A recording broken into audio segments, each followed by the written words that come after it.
America Iran के बीच युद्ध का खतरा मंडरा रहा है और हमारे प्रधानमंत्री मोदी इजराइल पहुंचे हुए हैं।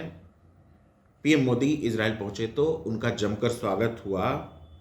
मोदी ने कहा कि इजराइल संग वो पहले भी थे, आगे भी रहेंगे। मतलब भारत जो है इजराइल के साथ पहले भी था और आगे भी भारत इजराइल को साथ देने वाला है।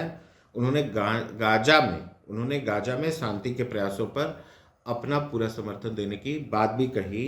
मोदी ने मुंबई हमलों का भी जिक्र किया और कहा कि ना हम 26 से 11 भूले हैं, ना इजराइल पे 7 अक्टूबर 2023 को हुई घटना को भी। भारत इजराइल पर हुए उस हमले की निंदा करता है। पीएम मोदी देश के पहले प्रधानमंत्री हैं जिन्होंने वहां की संसद नेसेट को संबोधित किया। पीएम मोदी जब इजराइल संसद पहुंचे तो सांसदों ने खड़े होकर उनका स्वागत किया और मोदी मोदी के नारे लगाए। उन्होंने दूसरी बार इजराइल का दौरा किया है। उससे पहले 2017 में वो इजराइल की यात्रा करने वाले देश के पहले भारतीय प्रधानमंत्री बने थे। 35 मिनट तक प्रधानमंत्री नरेंद्र मोदी ने भाषण दिया।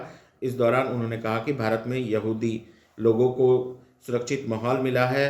भारत की कला संस्कृति में यहूदी लोगों के योगदान को भी उन्होंने याद किया।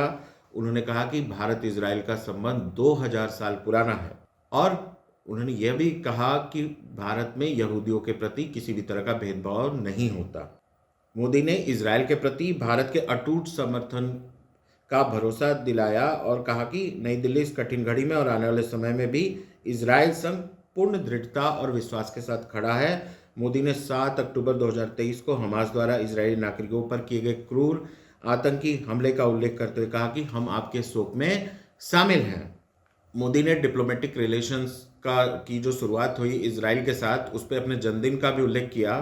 भारत ने औपचारिक रूप से इजराइल को 17 सितंबर को मान्यता दी थी और पीएम मोदी जब इजराइल पहुंचे तो खुद उनकी अगवानी करने के लिए इजराइल के पीएम नेतन्याहू पहुंचे हुए थे। इसी तरह की लेटेस्ट अपडेट के लिए बने रहे हमारे साथ। मैं हूं गोविंदा और आप देख रहे हैं आइडियाज एंड इनसाइट्स।